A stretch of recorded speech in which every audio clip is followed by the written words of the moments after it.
All right.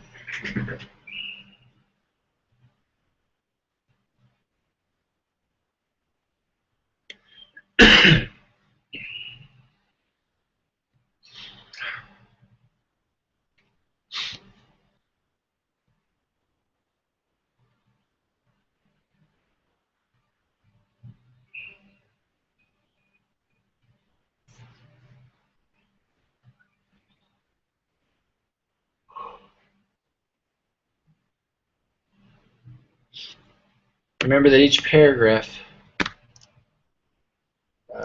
you need an indentation. No, Yeah. this is a title. This is part of. Okay, no, you're right. Okay, so when a level 3 heading, only the first word.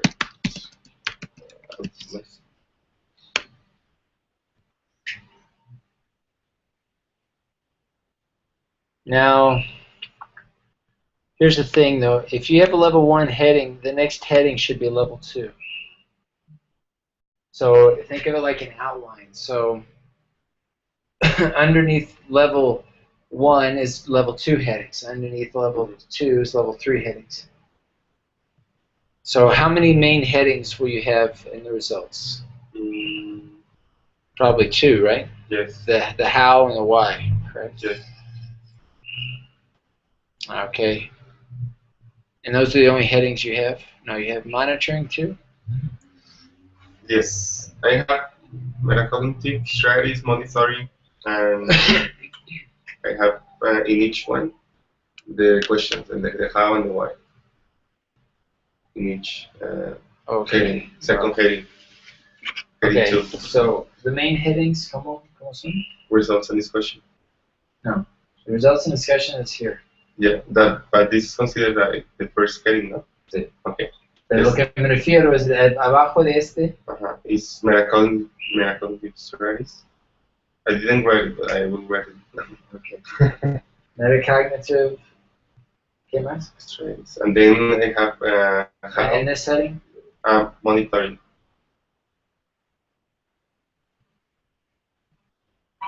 Okay, and then under here.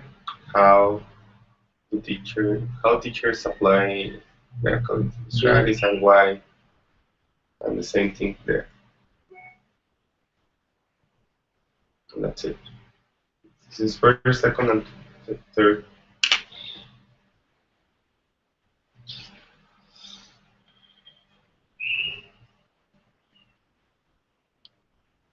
Okay.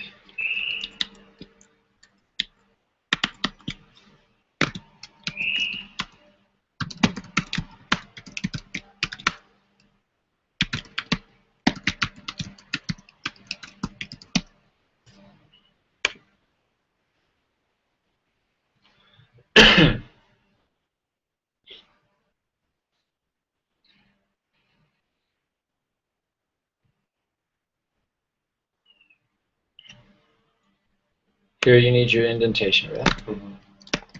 And spacing. No, the spacing's okay. Okay. Mm-hmm.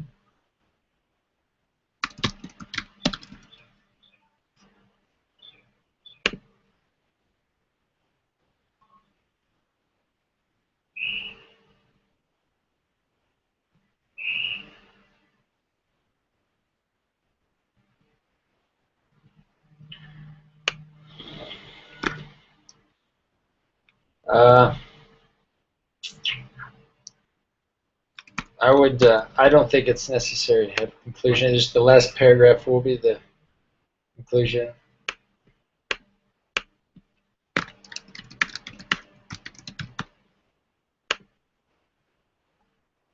I didn't know how to. Just put the cursor right before references. Insert page break.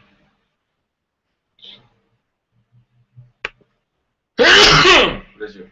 Thank you. Okay, so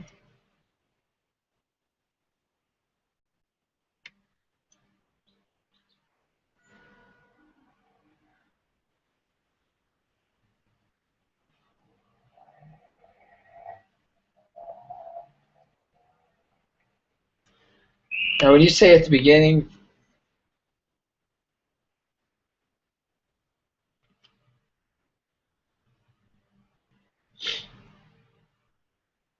this makes it sound like you conducted the interview at the very beginning of the semester. So you can say, during the interview, Rose mentioned that at the beginning of the semester. See how that changes the whole? Yeah.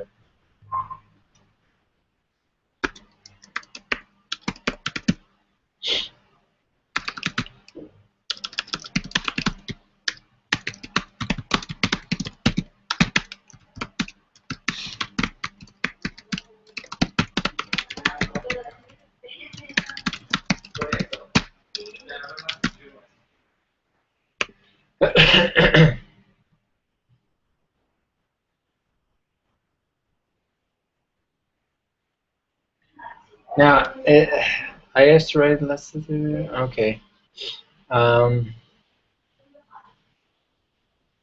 Rose gave students the opportunity to choose the topic they wanted.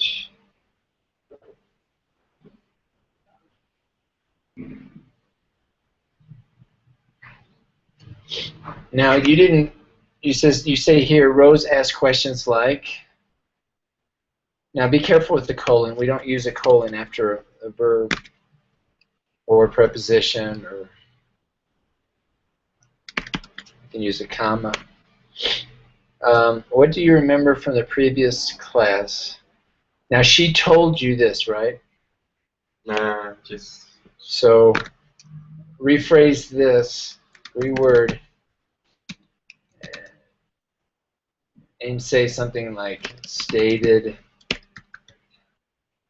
that, you know, like she gave a, I would repeat again saying Rose at the beginning of the semester. At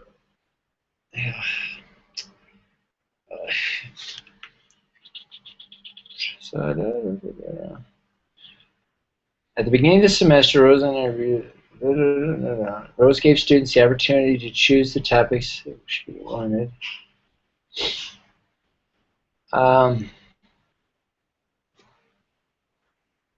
I would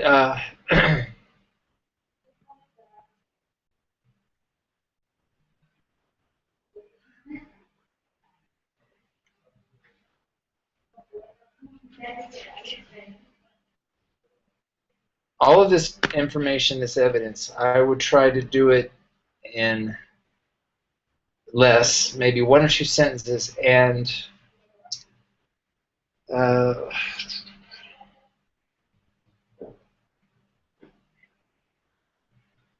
mention the interview, that's that piece. So this is a direct quote here? Yes. That what she wrote out? No, she told me. But... Okay, in an interview. I... Okay, so I asked the list of topics. Because there's a direct quote here, and then there's a paraphrase here, huh? Mm-hmm.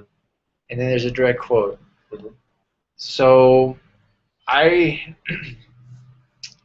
would do one or the other.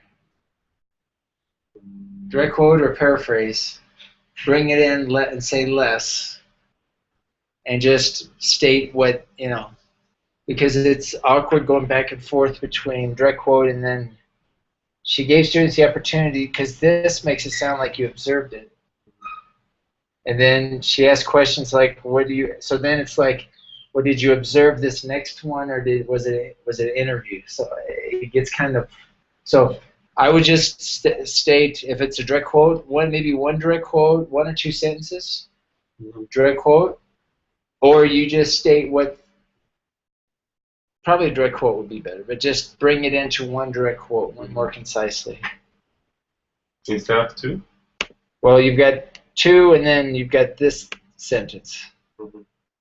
So I don't know if you have a direct quote there that relates to this. But yeah, the idea is to bring this in, basically say the same thing with less words, just and maybe one direct quote.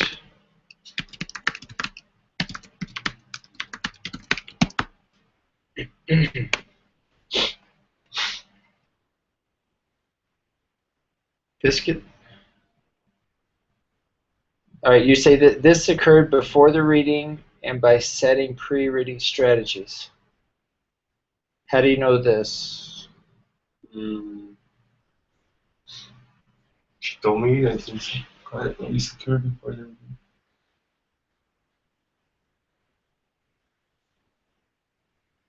She mentioned that So all of the things that you're talking about happened at the beginning of the semester? not during all the semester. During all the semester. Okay, so here's a. Did it happen during your data collection? No, she mentioned that in the interview. I didn't observe that. She told me. So you can't say that this occurred before the reading because you didn't observe it. Now, if she said it, then maybe you say that she said it.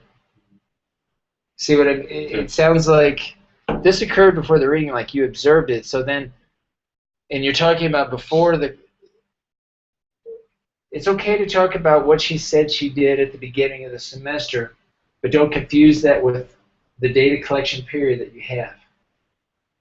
So make it clear. She said this. She said that she said this. Mm-hmm. Now you don't know if she did, but she said she did. So okay, include that. But you really don't have any other information to triangulate that with, do you? Well, in this case, she mentioned that in the interview and in the first question. Okay. With the one that I should. Okay, so where? So what part of it is the questionnaire, and what part is the interview? So this is the interview. So this is the interview.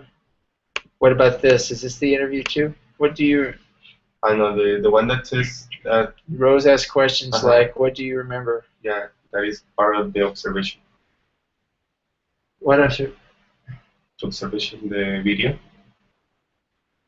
Okay. All right. You need to make like.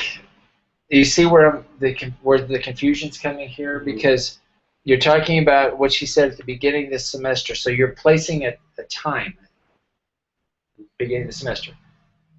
Now, Rose asks questions. You need to say something like, during the observation. In this case, now you don't always have to say during the observation or during the interview, but in this case you do, because to differentiate what you just were talking about before the semester.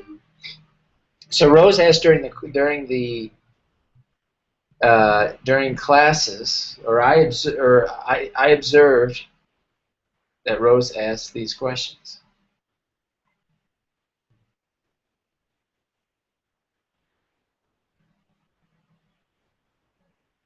Now, what's the relationship between the teacher asking, I asked to write topics students like to read about,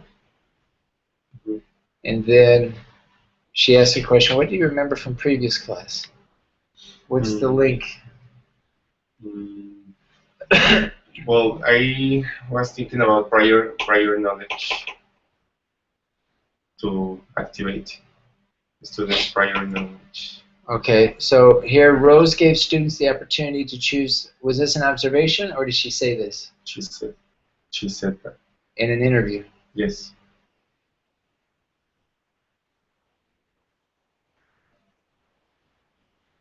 Okay. So they're able to choose the topics. Mm-hmm. Is that a link to prior knowledge? I mean, if I just say choose the topic, you could talk about this, you could talk about this. Is that an example of like scaffolding prior knowledge? Well, finally students will choose the topic they are more familiar with. That is like activation of prior knowledge. Do you think? Not necessarily. No. I mean, for example, you might say, choose the topic. Say, you know what? I'm going to focus on that topic because I really don't know much about it, and I want to learn something about it. Mm-hmm. I've always wanted to try it. I mean, it's possible. Yeah. I mean, you're right. Probably most students are going to pick, but not necessarily.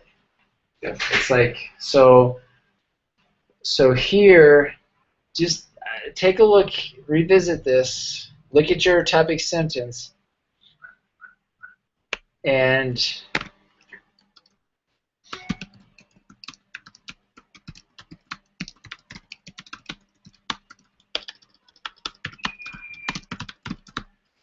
There, just double check that.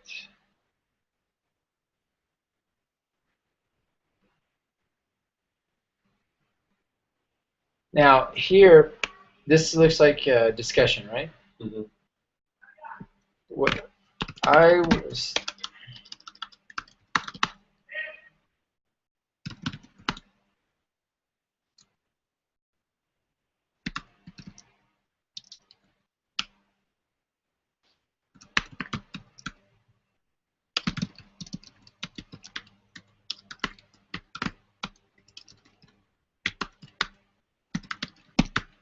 what I mean here is try to at least offer one sentence that is your own discussion, analysis, critique of the evidence before you bring in a citation, so that the citation complements what you said. Mm-hmm. Try to do that if you can. So that because here this occurred before, so you're basically, this is all evidence up to here, and then you jump to citation. If you can transition, it's one or two sentences, right? Because then you say Rose mentioned they interviewed evidence. Students chose at the same time evidence. So notice this entire paragraph. In this paragraph, you're mixing evidence and analyze, correct? Mm-hmm. Okay, which is fine. But what do we have to maintain? A good balance between evidence and analyze. If you look at every one of these sentences, virtually every supporting sentence is evidence. You have only one analyze. Mm-hmm. So you're not maintaining that balance. So I want you to look at each paragraph, making sure that you have that balance, making sure that you have enough analyze versus evidence and vice versa, that it's balanced pretty much the same. Because you don't want to give all this data and say one thing about it.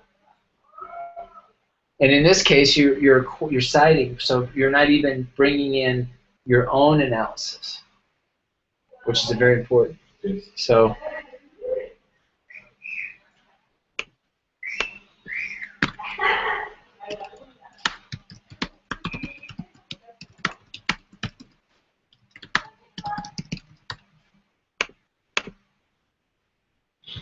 So in this paragraph, are you mixing both too? Evidence and analyze? Mm-hmm. Okay.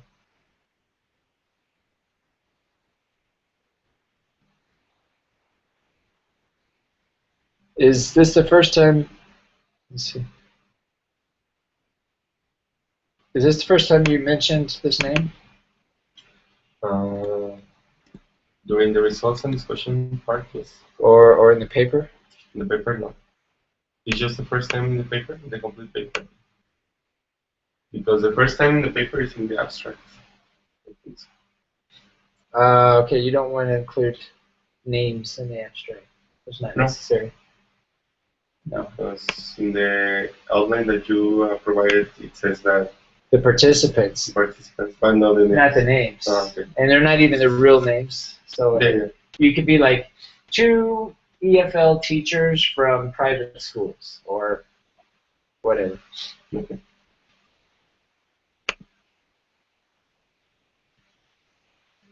Yeah, so I would take that out.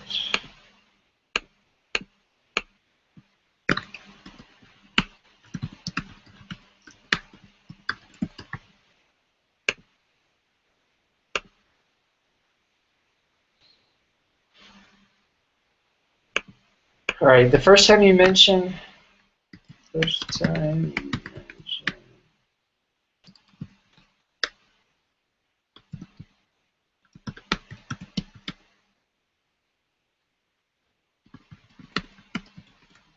How do you pronounce that? That word? Pseudonym. Pseudonym? So the very first time you mention this name, in parentheses, put pseudonym. Mm-hmm. So it could be here or it could be later. Okay.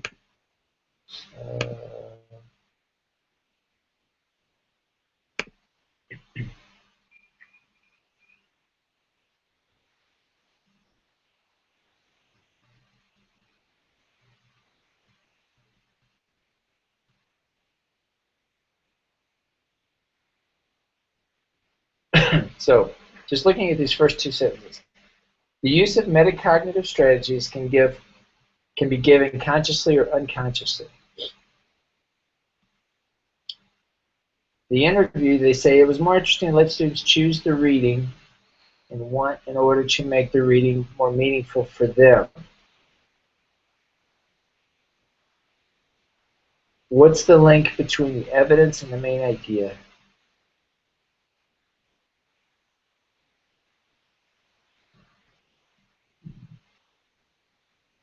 Consciously and unconsciously.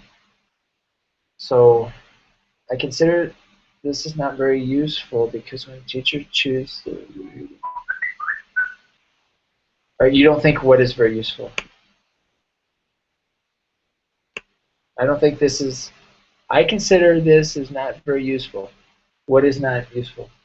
To let them choose the activities above them. All right.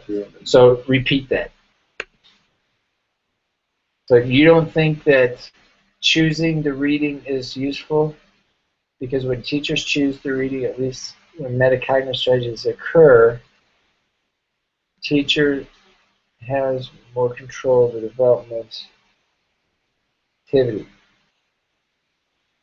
All right, so what metacognitive strategies are we talking about? Okay, we're back here to looking at how metacognitive strategies are used. How many metacognitive strategies did you observe? In this case? Or in your research? More or less. I mean, did you find different metacognitive strategies? I was or paying attention on monitoring and metacognitive strategies itself. Are there types of metacognitive strategies? Well, metacognitive strategies involves different kinds of strategies, like skimming, scanning, summarizing. Okay. Okay. But is skimming a metacognitive strategy? Well, because when you use metacognitive strategy, you have to choose a strategy that fits better with your activity. That is the process of metacognitive strategy. To apply strategies that you already know. So metacognitive strategies in reading classes.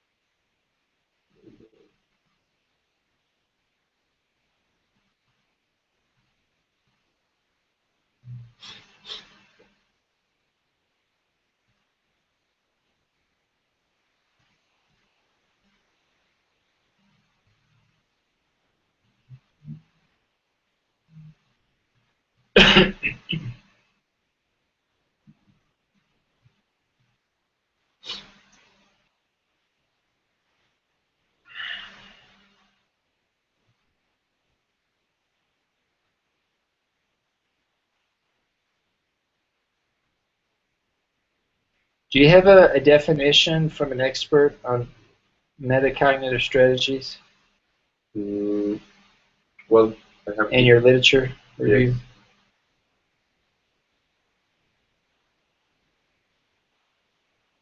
Do you remember who you quoted? No. Because I don't see it Up here. a clear definition. I see like design, what they're designed for. In addition, the continuous use.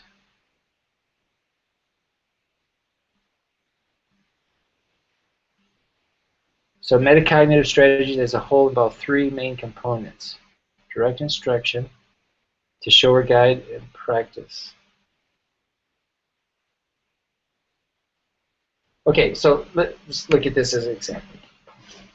You have here metacognitive strategies as a whole involve three main components: direct instruction, to show or guide, and practice. Furthermore, planning and evaluation help to, okay. Now, I still don't see like a really clear, and maybe it's in here, but just the few paragraphs I've seen, I still don't see a really clear definition. Like here, this is the main section, metacognitive strategy. First paragraph should include a clear definition about what is. Include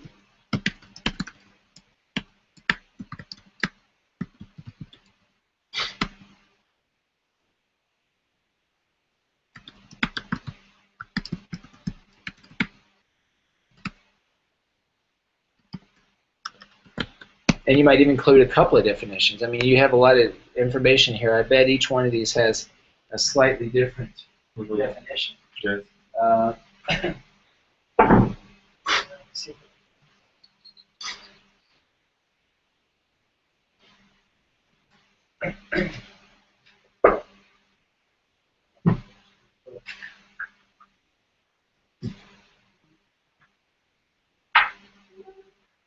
A really good book on reading scripts.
You might take a picture of this and include, this is, you talk about activate, and this is coming from Anderson. It's an acronym. I don't know if you talked about this acronym, but this might be useful.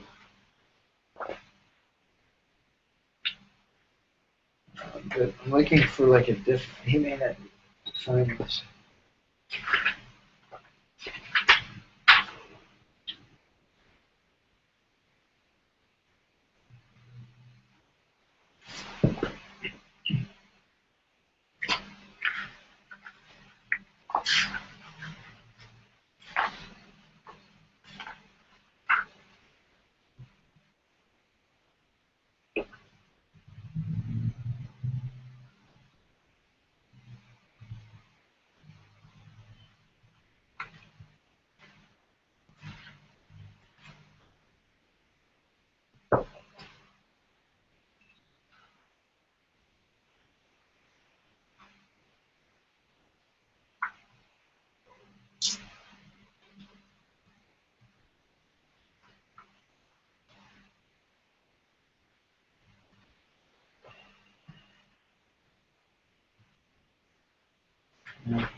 Okay, you might want to take a picture of this too.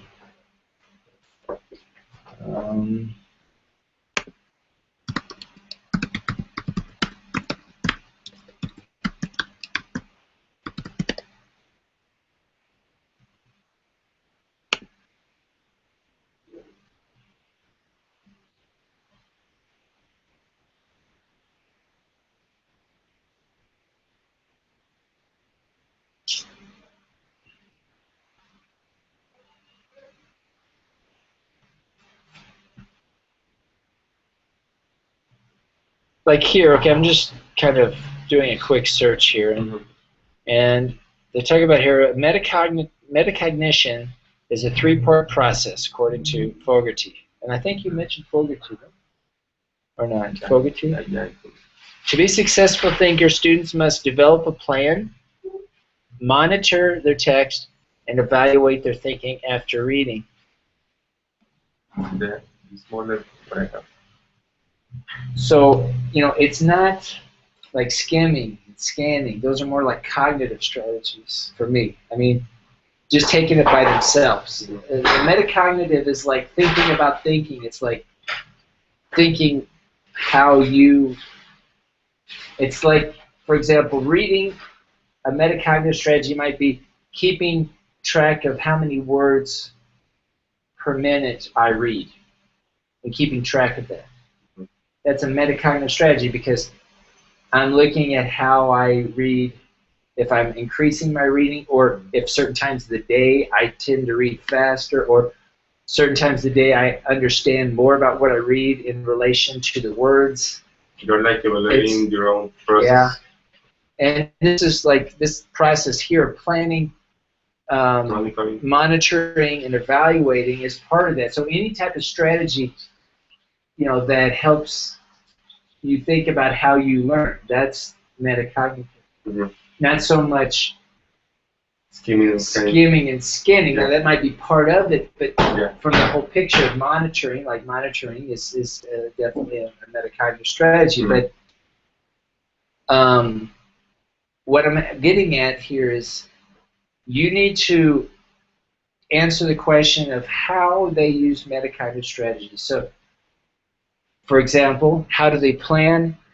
How do they monitor, which you could talk about later, and or how do they evaluate or reflect on their own reading?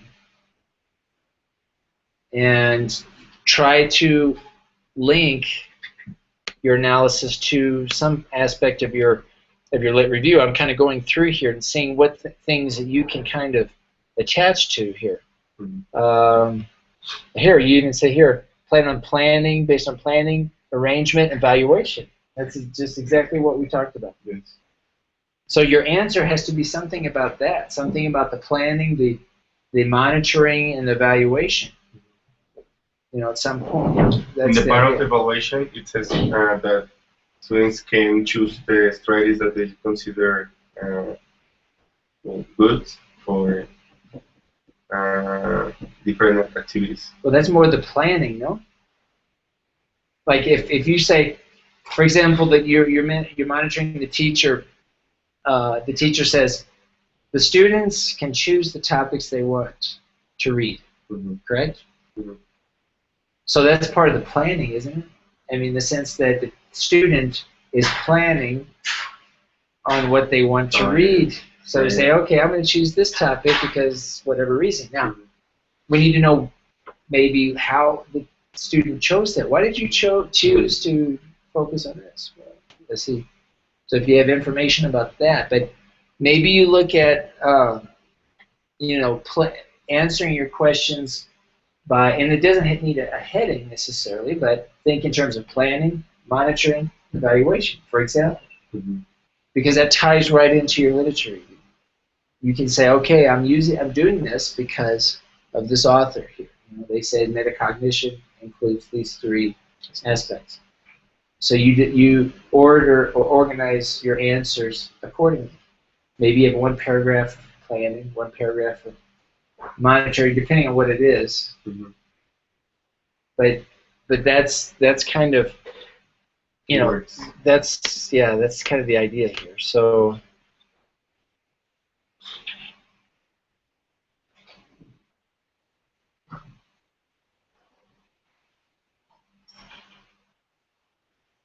I mean, evaluate and monitor. So you really need to speak to the planning, the monitoring, and the evaluation in some way, some aspect. And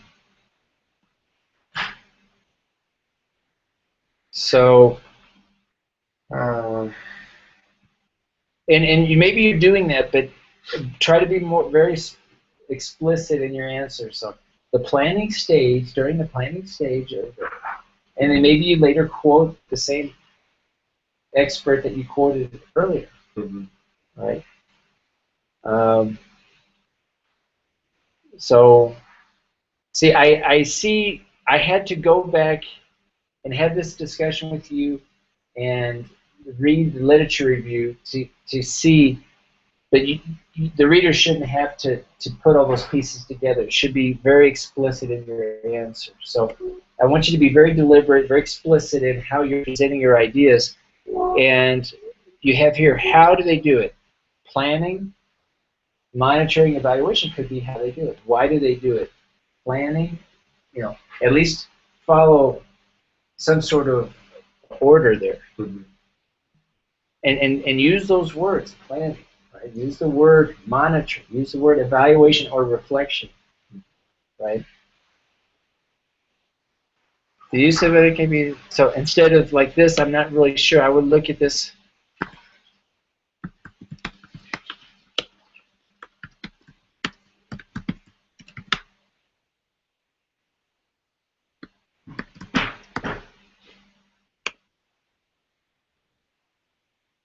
Like it, or what's it? Avoid.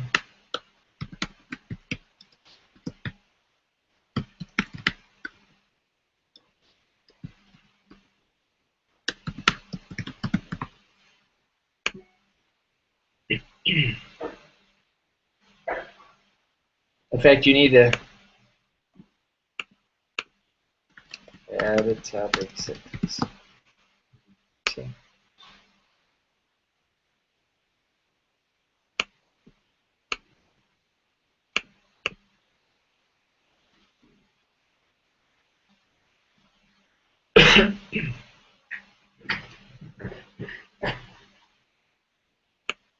That is planning instead of diversity of element. Diversity of what? Diversity is an element. Yeah. It's talking about planning, no? Because I don't know. So it allows students to think.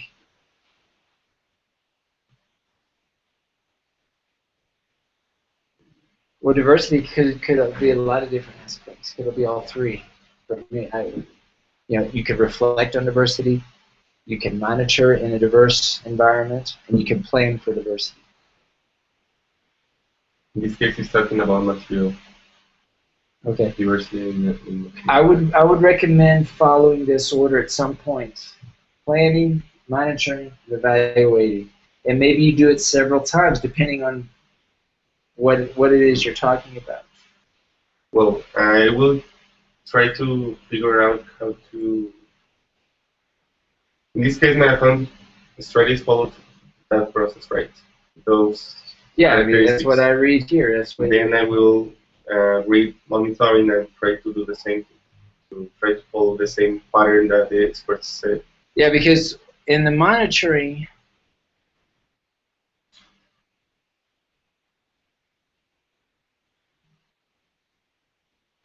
because monitoring is kind of part of that process. Mm-hmm.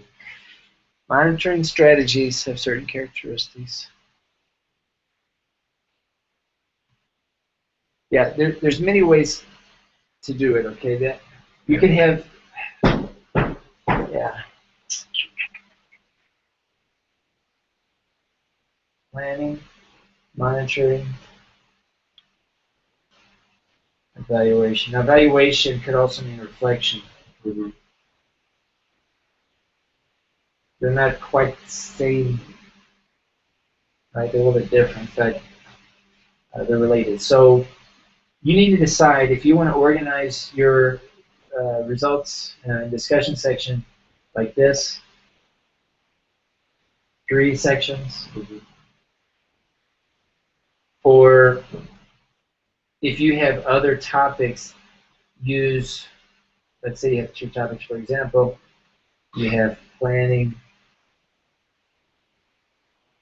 monitoring, evaluation, planning, monitoring, evaluation. You want to talk like this, and then you have sections here. the how and the why. How and the why. Okay, how, why. Or you do it like this. How, why.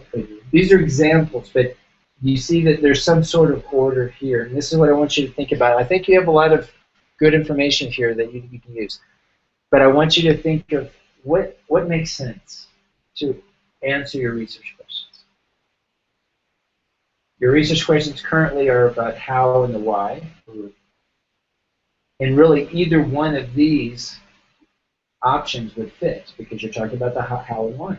Here, you have sections of how and why. Here, you have subsections.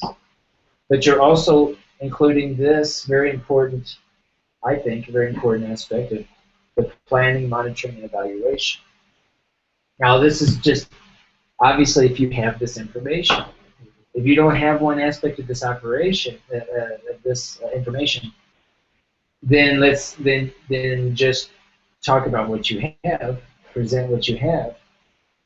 If you have only planning and monitoring, for example, then you'll have to say at some point that the purpose of this research was to investigate only planning and monitoring. But you have to say that. Because the literature says metacognitive strategies include 3 things, you're only talking about 2 things. So you just have to make that explicit, say, the purpose of the study was to focus on this. Go back, if need be, modify your research questions if you need to, but as long as we're talking about things that you talked about in literature review, which we are, you're okay. So 2 things. 1, look at the organization here. 2, go back and make sure that the results and discussion that you maintain balance. That you're not talking about too many results and not enough discussion or vice versa. Taking each paragraph, looking at it separately, evaluating. Do I have enough discussion or do I have enough evidence? Okay. That makes sense? Yes. All right, so take a look at it. You're still going to have time to make changes. I'm not even going to upload any grades until the very, very end, so don't worry about your grades right now. Continue making changes. We'll continue looking at it again this week and next week, and we'll just keep making changes. Yes. I think this is a difficult topic. No, I mean, you just need to take, no, it's not. It's just you need to. Well, even for the tutors, for the seminars, I don't think they have a lot of information about this. So. Right, but it's, you need to make it simple for them to understand. That's your job. Yes. I mean, your job is to say, line this out. If they're confused, that's not their problem. You need to be very specific and take it very and that's why we need like examples. Like when I say, well, what type of metacognitive? They may ask you, what is a metacognitive strategy? What's the difference between a metacognitive strategy and a cognitive strategy? Be prepared for that question. And do your research. And, even if you weren't clear on it at the beginning, now you are. It doesn't matter. Be prepared for that answer. And ask yourself, okay, how are metacognitive strategies being used? How am I going to answer that question? Okay, planning. Here's an example. Monitoring. Here's an example. You need to think of concrete examples that you include in here because I think you're lacking some real concrete, easy examples. Don't make this any more complicated than it has to be. What are some metacognitive strategies that they use? Right, and look back at your literature review. Refresh the theory. You got to tie it into what you're doing. You have to explain your results through the theory, through those key terms that you talked about earlier. Review your literature reviews. Look at it again and say, okay, what did I find? Did I find examples of monitoring? Did I find examples of planning? So I'm not talking now about metacognitive. Before we were thinking about metacognitive and monitoring. And I think we need to shift our focus. Everything's metacognitive. Now, within metacognitive, planning, monitoring, evaluation, or reflection. Now, answer, answer, answer. Example, examples, examples. Mhm. Perspectives, perspectives, perspectives. But everything within the metacognitive umbrella. Okay. When you're presenting, you have to triangulate the information. Yes. Yes, right. Just like you're doing here. Authors, and then the same. Yeah. New plans. Yeah. Now you're probably going to talk about less examples Right. because you're not going to have much time. Yeah. But yeah, you want to try to triangulate as much as you can here. But you're only going to talk about those key things. Maybe you talk about one example of planning, for example. Mm-hmm. One example of planning, one example of monitoring, one example of evaluation. I don't know. Just you have to kind of see how long it's going to take to talk about what you need and answer your research questions, but only give maybe the most interesting, examples. So on. Yeah. So take another look at it. We'll continue making changes. We still have time to continue through. This is part of the process. Yeah. But look at the whole thing. Look at the literature, your research question, your answer, and just make it simple. Make it to some. This is our job now is for someone, the reader, to understand what you have up here. And when you say this is a complicated topic, maybe not. But what my suggestion is, try not to make it more complicated than it is. Because a lot of times the theory makes it sound complicated, but when you look at it, the practice, we know a lot of this is like intuitive. Even though we're doing research, we know when we give students options to choose topics, they tend to be, they tend to interact more with the readings. Right? So don't lose sight of, keeping the big picture here, think in terms of very practical, what you observed, what evidence you have, and try to make sense out of it. Okay. All right, Diego. Thank you so much. All right, we'll see you. And if we need to have another discussion, either this week or next week, let me know. This is going to be technically our last tutoring sessions, but I'll be available at any time you want to sit down and discuss your reading, your thesis, or your presentations, because we'll be starting our oral presentations next week. So. Yes. Will you upload something to, like? I'm going to be uploading information and About the videos presentation. about presentations, right? So You keep said. checking Canvas, and do you get notifications when I upload? Yes. Okay. So yeah, just keep checking Canvas. I'll try to upload information there as well. Okay. All right. All right. See ya.